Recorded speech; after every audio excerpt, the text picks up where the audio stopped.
po hindi makita-kitang tagas, dito lang pala. Ito, sira yan po. Kahit may hose dito, pag sumisirip na. Bababa po natin ng radiator. Gagawin natin ngayon na pull down radiator, replace radiator. Ito yun po, nagiging marupok po sa katagalan pag plastic yung ng radiator, kaya wala po tayong kung kailan ito bibigay. Kaya ito po yung nangyari dito.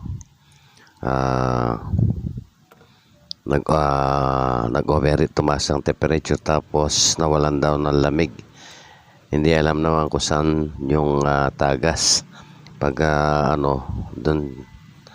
dun siya tatagas, dun sa makikita yung tubig pag namatay na yung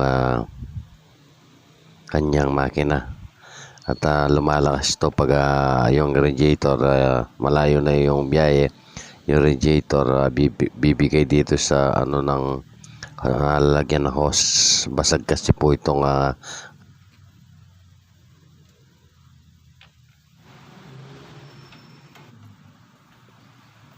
yung lalagyan ng hose, yung diretso po na kaya ito po ang gagawin natin, bababa natin para mapalitan.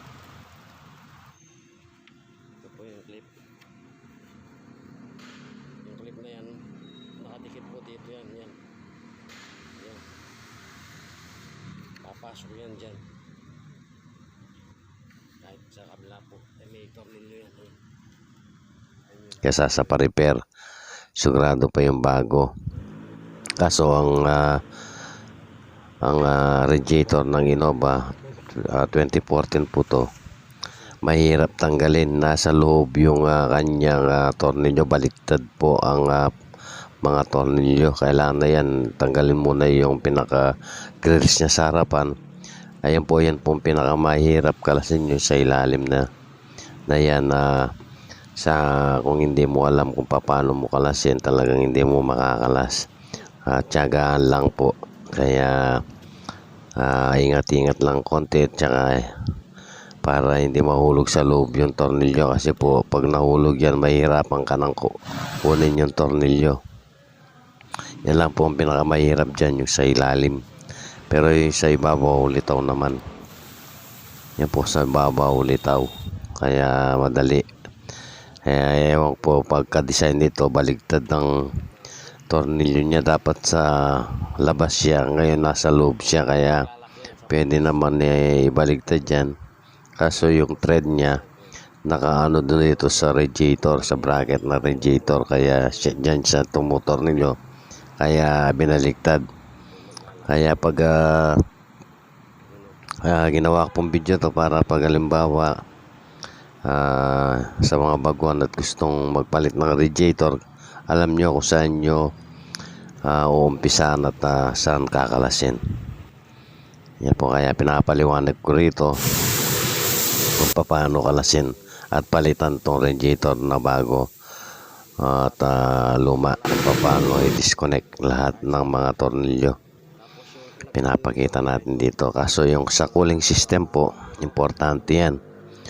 Kaya lalo na pag may pressure na yung makina, yung maliit na butas hindi mo makikita hanggat walang pressure yung makina. Kaya hindi mo alam kung pag biyahe mo, nag-overheat ka na pala. Tulad nito, tumataas ang temperature at naubusan daw yung tubig. Hindi nila alam naubusan. Tapos nawalan na lamig itong aircon. Kasi po kaya nawalan ng lamig itong aircon, pag mainit na yung makina, talagang mahirapan na at mamamatay yung compressor, kaya nawawalan ng lamig. Kaya sa cooling system din ng importante yung sasakyan, talagang damay po pati aircon. Kaya ito po, pinalitan na natin. Ayan, kinakabit na natin kung paano ikabit at paano ikalasin. Susuot lang po yung kamay nyo sa ilalim para madukot tong tornilyo at maikabit.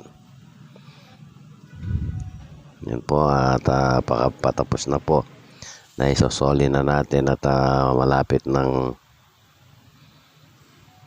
matapos. Ganyan lang po yung pagpapalit na radiator.